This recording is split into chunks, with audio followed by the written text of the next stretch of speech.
বুঝলে গিন্নি, গ্রামের কিছু বাড়ি ছাড়া প্রায় সব বাড়ি ফাঁকা করে দিয়েছি। গিন্নি, তোমারে কিছু সোনার জিনিস কিনে দেবো নে। হ্যাঁ, প্রত্যেকবার একই কথা বলো। বারবার এই কথা বলে মনটা গলায় নাও। তারপর বলো পাটা একটু টিপে দাও গো গিন্নি, খুব ব্যথা করছে। আমি এগুলাই নেই। হ্যাঁ, আগে সোনার জিনিস কিনে দাও, তারপর সব শুনবো। আহা গিন্নি, তুমি এত রাগে যাচ্ছ কেন? এই জ্বালাই আমার জীবনটাই শেষ। এই কি বললে কি? আমার জ্বালায় জীবন শেষ? ঝাঁটাপেটা করলে না তোমার এগুলা কথা আর বের হবে না। গ্রামে সব চুরি করে দিলেও মন ভরবে না, রাক্ষস বেডি। কি এইসব বিড়বিড় করছো? হ্যাঁ, কি বলছো কি? ভাবছিলাম কত কষ্ট করে সংসারটুকু গোছায় রাখছো। না, আর বেশিক্ষণ থাকা যাবে না। ক্যাট্টো বেড়া কি আমাকে সারি চুরি করতে গেল নাকি? দেখি যাই দিনই। যাচ্ছ কই শুনি? কি বলতে চাইলে সেটা বলে যাইতে কি হচ্ছে? জমিদারের বাড়িতে চুরি করবো ভাবতেছি। বাবা, জমিদারের বাড়িতে কোষাগার ভর্তি টাকা টাকা। ও মা গো, আগে বলবে না এটা? তা যাবে কোন দিন গো? আজ রাইতে কাট্টুরে নিয়ে যাব। ওটা ভালো জানে, কি জানি ওটা বলে, আরে কি জানি। হ্যাঁ, স্কিল। সাবধানে যেও গো।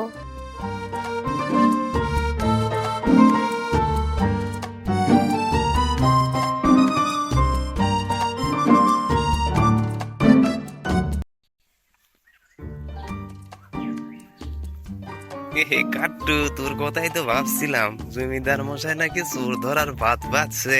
আমাদের ধরা কি এতই সোজা রে লালু? জমিদার যদি ভাবে 10 কদম, আমরা ভাবি 80 কদম। আজ তাইলে জমিদার মশাইয়ের বাড়িতেই চুরি করি, জমিদারকে দেখে দেয় আমরা কি জিনিস। বাবা, আমার নাম কম নয়, লালু চোর। তাইলে রাইতে বের হবো নি। চল এখন বাজারে যাই, গিন্নি মাছ নিয়ে যেতে বললো, নইলে আবার রান্না করবে না। তা তোর বউ কিছু বলেনি? বাজারে যাবি, কিছু না নিলে কি হয়? আর বলিস না কাট্টু, আমার গিন্নিরে যদি কেউ চুরি করতো খুব খুশি হইতাম রে।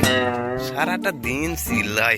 হে হে লালু, খুব তো কইছিলি তোর বউরে দিয়ে সব কাজ করাবি আর বসে বসে খাবি। দেখ ভাই কাট্টু, পুরোনো কথায় লাড়া দিস না তো, জোরে জোরে পা চালা।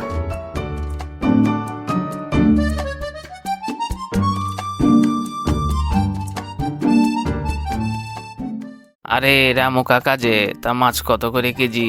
কোন মাছ বাপু? তা ছোট গুলা নিবা নাকি বড় গুলা নিবা? তা ছোট বড় কি আলাদা দাম নাকি রামু কাকা?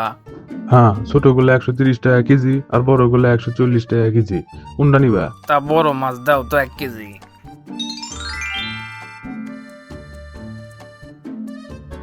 তা রামু কাকা, টমেটো কত করে বিক্রি করিচ্ছ? টমেটো 40 টাকা কেজি, দেবো নাকি 1 কেজি? তার বলতে দিয়ে দেন।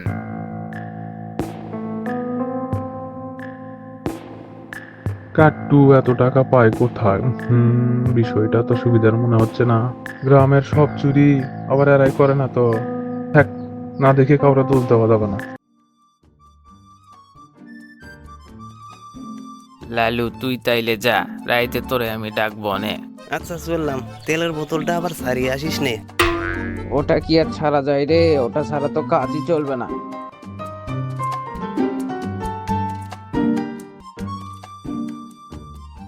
কই গো গিন্নি, বাজারটা নেও তো নেও, আমার একটু তাড়া আছে। তা এত তাড়াহুড়ো করছো কেন গো? আজ রাইতে জমিদার বাড়িতে চুরি করতে যাব। হে, এখন একটু ঘুমাই নেই। কেন গো? তা এত বাড়ি থাকতে জমিদারের বাড়িতে কেন চুরি করবে? ধরা পড়লে না হাড্ডি আর আস্ত রাখবে নে।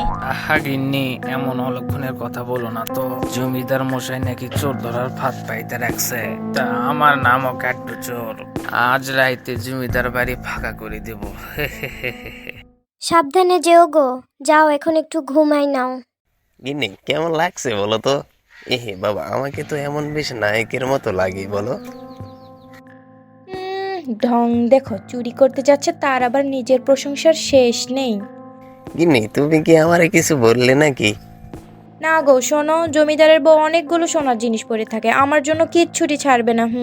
সবটুকু নিয়ে তারপরেই বাড়িতে আসবে, নইলে কিন্তু। গিন্নি, ও তোমাকে ভাবতে হবে না। কেন কেন ভাববো না কেন? চুরি করে আবার বিক্রি করে দিও না। তা এখন নানা করে যাও, দেখি যাও।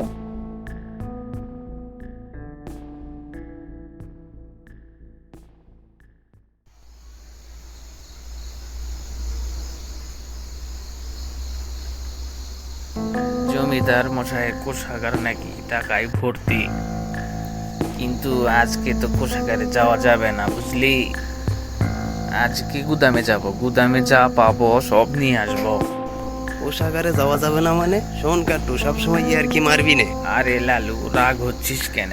আজ গুদামেই চুরি করি, কাল না হয় যাব কোষাগারে। পরিবেশটা আজকে দেখে আসি, চল। আহা কাট্টু, এই জন্যই তো বলি তোর স্কিল ভালো, ঠিক বলেছিস।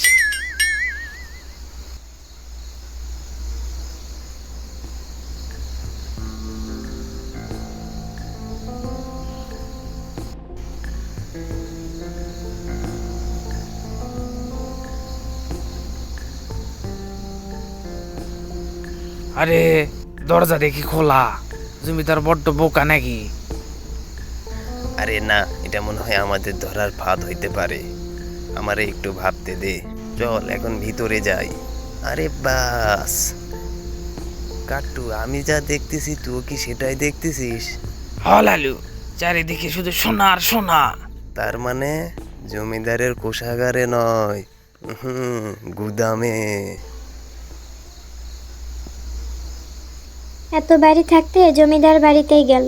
আমার কেমন জানি ভয় লাগছে, আবার কিছু হয়ে যাবে না তো? না না বাবা, এগুলো কেন আমি ভাবছি?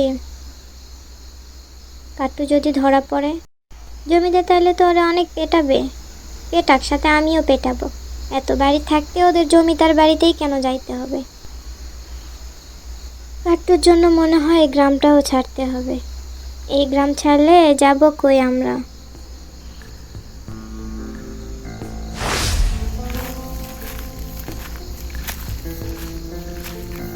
তুই কি কোনো শব্দ পাইলি? হ, মনে হচ্ছে কারো পায়ের শব্দ। আর বুঝি রক্ষা নেই রে কাট্টু।